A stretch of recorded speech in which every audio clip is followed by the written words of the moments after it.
My daughter-in-law called the police on me at my own son's birthday party. She pointed her finger at my face and screamed so loud the neighbors could hear. Get this poor, smelly woman out of my house. She's ruining our image. My son just stood there, looking at his shoes, too afraid to defend the mother who worked 3 jobs to buy him that very house. They thought I was just a lonely widow with nothing but an old knitting bag. They didn't know that my old bag contained the majority shares of the company her father works for. Chloe thought she was cleaning out the trash, but she was actually throwing away the only person who kept her family from bankruptcy. Welcome to Revenge Insight. Today we're going to see what happens when a newer model tries to discard the architect of her own fortune. Martha was a woman who believed that true wealth was invisible. After her husband passed away, she lived a quiet life in a modest apartment. She didn't wear designer labels. She didn't drive a sports car. And she certainly didn't brag about the empire she and her husband had built over 30 years. Sterling Logistics was her life's work.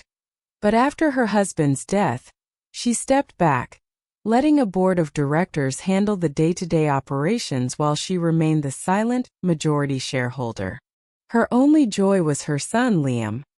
Martha had spent every cent she had to ensure Liam had the best education and a beautiful home to start his life. She bought him a $5 million mansion as a wedding gift, but at Liam's request, she kept her name off the deed to avoid tax complications. Martha trusted her son. She didn't realize that Liam was slowly being poisoned by the vanity of his new wife, Chloe. To Chloe, Martha was just a social embarrassment, a woman whose simple clothes and humble attitude were a stain on her high society dreams. The tension began almost immediately after the wedding. Chloe was the daughter of a middle manager at Sterling Logistics, a man who pretended to be much wealthier than he was.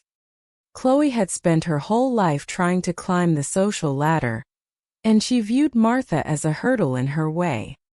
"Martha, dear," Chloe would say with a fake sugary smile, "maybe it's better if you don't come to the country club with us.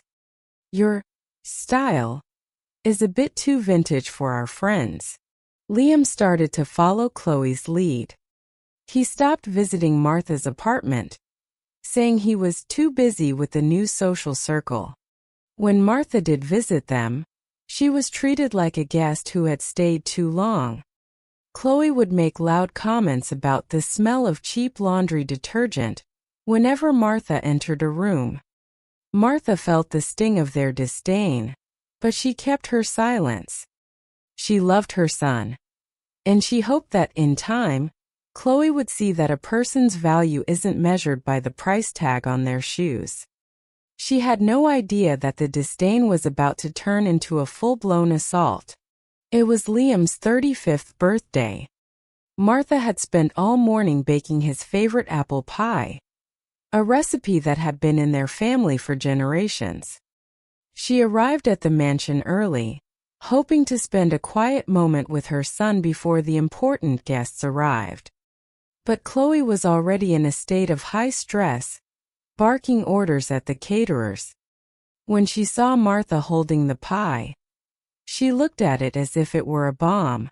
"What is that, Martha?"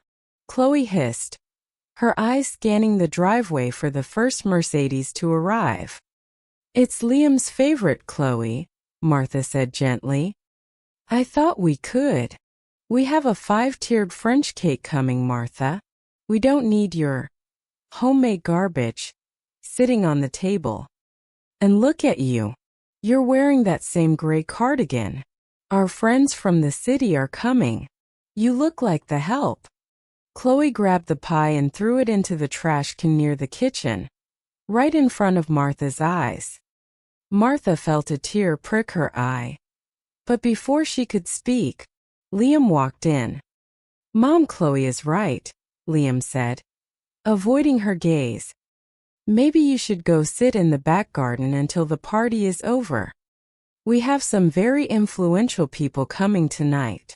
The party was in full swing. Chloe was in her element, laughing loudly with the wives of local businessmen. Martha sat on a bench in the far corner of the garden, cold and forgotten. But when she tried to enter the kitchen to get a glass of water, she accidentally bumped into Chloe's father, Arthur, the manager at Martha's own company. Arthur didn't recognize her. He only saw a simple woman in a gray cardigan. "Watch where you're going, woman," Arthur barked, spilling a drop of wine on his tie. Chloe saw the interaction and lost her mind. This was her chance to finally rid herself of the embarrassment. She stormed over, her face red with rage. "That's it. I've had enough of your clumsy, poor behavior." She pulled out her phone and dialed 911. "Yes, I'd like to report a trespasser. An elderly woman is harassing our guests and refusing to leave. Hurry." Liam tried to intervene, but Chloe silenced him with a look.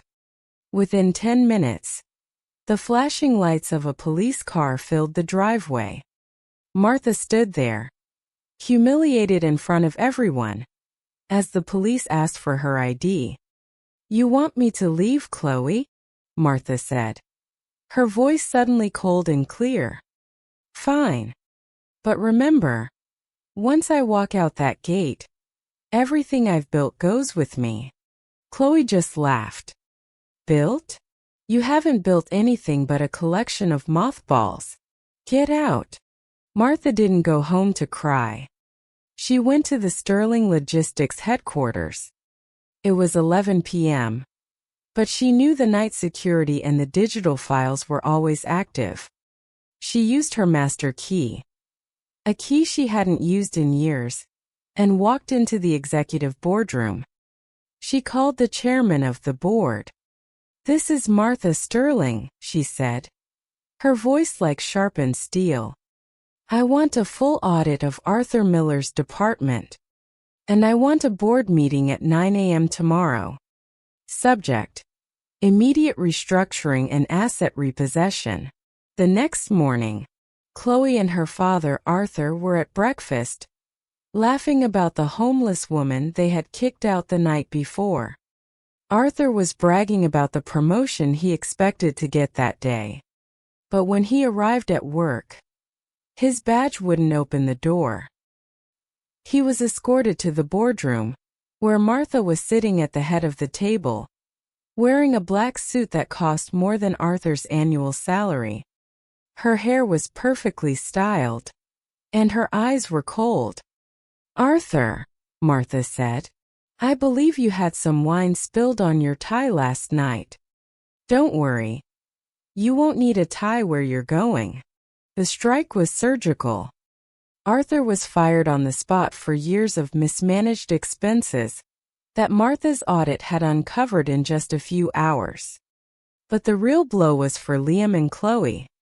Martha's lawyers visited the mansion at noon.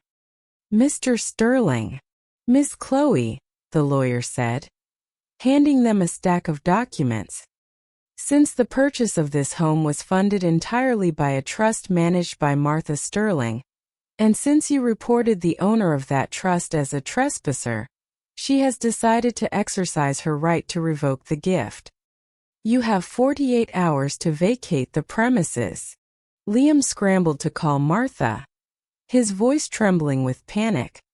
"Mom, you can't do this." Chloe was just stressed. "We're family." "Family," Martha replied, her voice echoing through the cold office. "Family doesn't throw a mother's love in the trash. Family doesn't call the police on a woman who gave them everything." Chloe wanted to clean out the trash. Liam. "Well, she finally got her wish. The house is being sold to a local charity.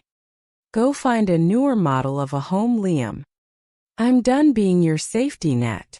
1 month later, Martha was sitting on her balcony, enjoying a cup of tea. She had moved into a beautiful high-end penthouse overlooking the city. She felt no anger, only a profound sense of peace. Liam was working 2 jobs just to pay for a tiny apartment. Chloe's father was unemployed and facing a legal investigation. Chloe, the woman who wanted to be a socialite, was now working as a clerk at a discount store. Her designer bags all sold to pay off their debts. Chloe saw Martha once. In the city, Martha was stepping out of a black car, looking elegant and powerful. Chloe tried to run over, to apologize, to beg, but the security guard blocked her path. Martha didn't even look her way. She simply stepped into the building, leaving Chloe standing on the sidewalk, a newer model that had been completely discontinued. Martha had her empire. She had her dignity. And she finally had the respect she had earned. Justice wasn't a loud argument. It was a quiet, calculated strike. And it was served with absolute perfection. Thank you for watching this story of resilience and the ultimate family reckoning on Revenge Insight. Martha's story is a powerful reminder that you should never underestimate the quiet strength of the person who built your foundation. What did you think of Martha's cold revenge? Was she right to take back the house? Or should she have given her son one more chance? Let us know your thoughts in the comments below. If you believe that character and integrity are worth more than a designer label, please like this video and subscribe to our channel for more epic stories of justice. Stay wise, stay strong, and always protect your own peace. Until next time.